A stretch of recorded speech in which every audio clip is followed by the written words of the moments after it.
hear different stories from different people, that people are not able to tackle their stress, day-to-day lives. They are not able to tackle their stress. Today, I am going to speak about building mental resilience. And I will share 3 stories from my life. And I always believe that you have more potential than you have unlocked so far. How many of you believe this? That you have more potential than you have? Wonderful, wonderful. So I always believe, people say that the exponential growth is the outcome of winning systems and processes. I always believe that the exponential growth is the outcome of that killer mindset to put winning systems and processes at work. And if we don't understand this, we are not in a position to overcome challenging times. We don't have mental resilience. We want everything to achieve very fast, overnight, and that brings us stress. So there are many theories how you can build mental resilience. What you can do, how you can learn from this, you take this practice, adopt this practice, all these things. I am saying I am developing a theory that you can build resilience, your mental resilience, from your past. You have some stories from your past where you find that yes, there is some lesson for me. I can take the lesson from this story and I can utilize this lesson to build mental resilience. We all have lots of memories, millions of memories from the past, millions of memories.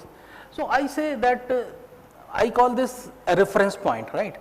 At times we retrieve those memories and it brings to a conclusion that these reference points make us or break us. How we retrieve, what memories we retrieve by choice, because you are the outcome of your choices. Whatever you are today, that is the outcome of the choices made in the past, and whatever you will be tomorrow, that will be the outcome of the choices you make in the present moment.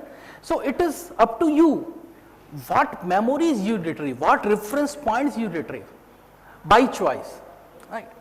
Because there are many reference points which are resourceful, which are empowering for you, and there are many reference points which are somehow unresourceful, which are somehow disempowering for you. So it's a matter of choice, what type of reference points you choose to retrieve. So I am going to share 3 stories from my life. First 2 stories, those events, those situations had the power to break me, but they built me. Actually, I will share how. And the third story, where I could have broken, but because I have built my mental resilience based out of those 2 stories, so I could survive. Not only survive, I could thrive, right? So you can also use this theory in your life to build your mental resilience from your past, because everyone has millions on millions of stories in his life, right? And there is no doubt about it. Out of 800 billion people living on the earth, 8 billion people living on the earth, everybody has some resourceful memories, everybody, and everybody has some unresourceful memories, right? So my first story dates back to 1978, when I was studying in class 7 or 8, I don't remember exactly. So one of my subject was art and craft, and one day I was given a project to frame a picture, take a photo and frame the picture and wrap it. I did it beautifully, but when I was taking it to the class, somehow while I was riding the staircases, somehow some other student collided with me, and that got mutilated, spoiled. And when I reached the class, when my class teacher saw that painting, that picture, and she got furious. She said, "Wow, you cannot do anything with perfection. What you will do in your life? What you will do in your life? You can't do anything in your life." Right? And that was shocking for me. That was shocking for me. Let me explain what happened. I did my job perfectly, but somehow it got mutilated. Let me explain. But no, she did not give me any opportunity. No problem. She was teacher, I was a student. At my time in 1978, way back around 45 years ago, we had much respect for teachers. No challenge, right? There was no challenge, okay? So she is saying, I am listening, that is okay. But suddenly, I got a voice from behind, from another student. Ma'am, Sanjay ना हंसों के बीच में काला कौवा बनेगा. He will become a black crow amongst the swans. And ladies and gentlemen, believe me, I am running 56 years of my age. That was the statement that hurted me like anything. Nothing else has hurted me that deeply than that statement. Ma'am, Sanjay na हंसों के बीच में काला कौवा बनेगा. And I was shattered. I was completely shattered. What is happening? What this gentleman is saying? Here, what is my fault? What is he saying? And I was completely shattered. I went home and I was weeping like anything. And then my brother came to me and asked me, what happened? Why you are so sad? Why you are so depressed? So I told him all the story. And way back, 45 years back, when there was no TV at our home and we were not we don't had any access to motivational stories, motivational books, or motivational speakers, or this YouTube, etc., nothing was there. And what my brother said, that was the biggest motivating line for me, which I never forget. And that line shaped my career. Whole day, whole life, whatever I am today, that is the outcome of that punchline, which he gave me that day, 45 years back. He said, उसके कहने से तुम कौवे बन जाओगे क्या? Will you become a crow just because anyone else is saying? And that day, that punchline changed my whole perspective. Today we hear this a lot. What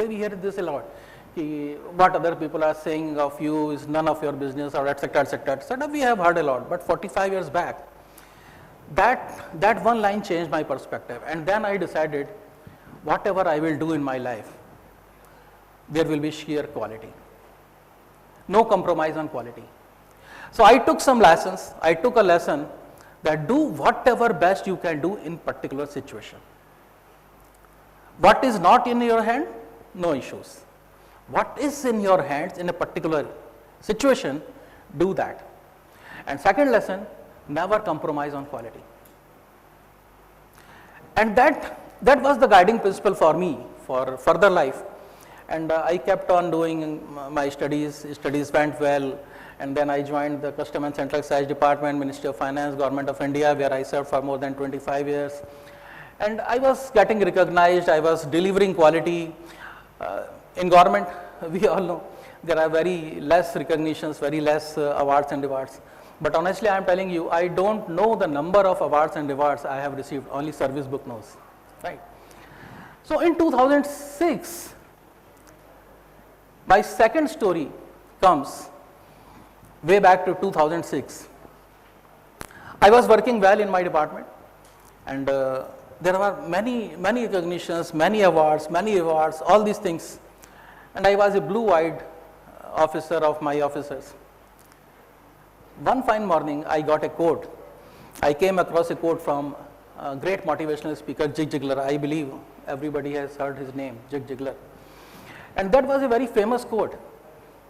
If you want to get anything, you will get if you help enough other people to get what they want in their life. And that was a very powerful quote.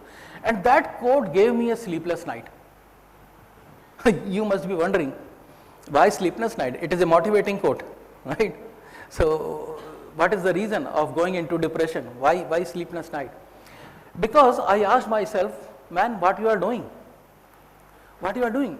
If you are getting some recognition from the government, if you are getting some recognition from the officer, that means you are saying, I am good at work. Give me the work, I will deliver more quantity. Give me the work, I will deliver best quality.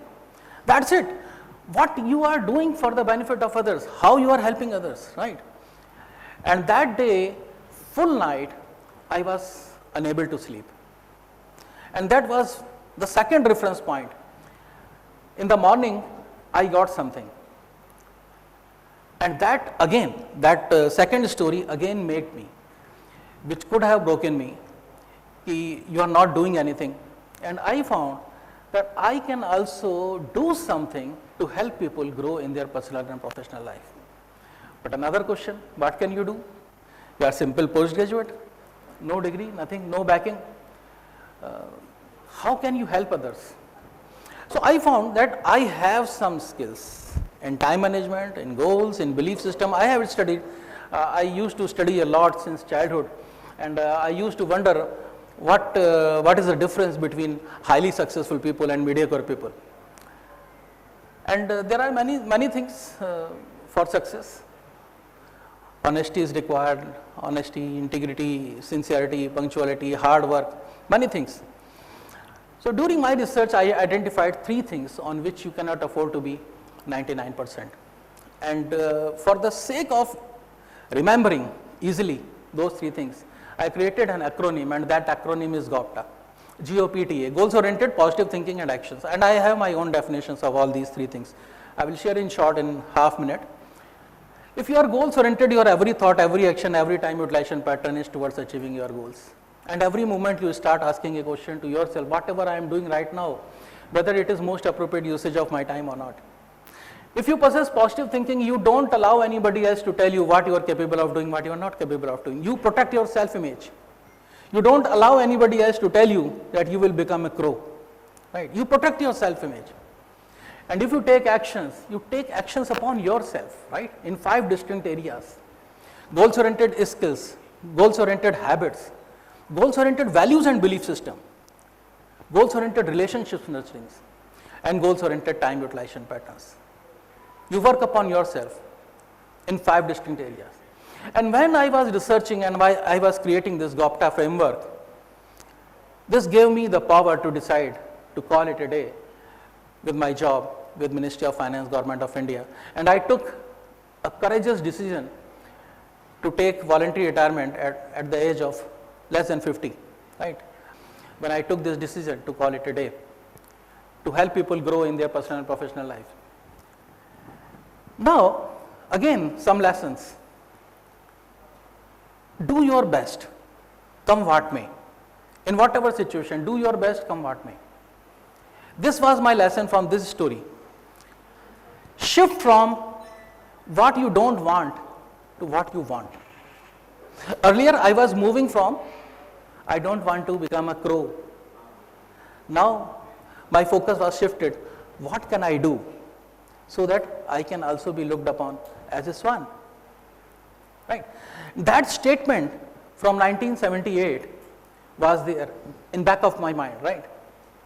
So all these things happened, and I was flourishing, and suddenly the third story in 2020, March 2020, I declared a program, offline program on if I remember correctly, 28th of March 2020, and I was expecting 200 participants. Already I had 75 confirmations, and that was a paid program when Corona broke out, and I had to cancel that program, right? And that was a huge loss for me. But this time, I did not work out. No depression, no bad feelings. Why? Because those 2 theories from my life who could have broken me actually shaped me, right? One, when somebody else was saying that you will become a crow among the swans, right? That story, that could have broken me. That could have spoiled my career, whole life. And second story, how I overcame that statement that I am not doing anything for the good of another people, right? And then those learnings helped me a lot. What can I do in the present moment right now? When I am not in a position to do offline workshops, what can I do? What best I can do? What is in my hands? And I found that I can go online. In March 2020, when whole of the training fraternity was not thinking about going online, I was one of the first who conducted my online workshop in March 2020. And when I was conducting my first workshop at Zoom, I was not knowing how to mute the audience. Learned. I later learned because that was goals oriented skill for me. I learned how to use Zoom, how to go global. And this time, that resilience, that mental resilience which I built from my past helped me right now in this moment to win actually. Not only survive, but to thrive. During this period.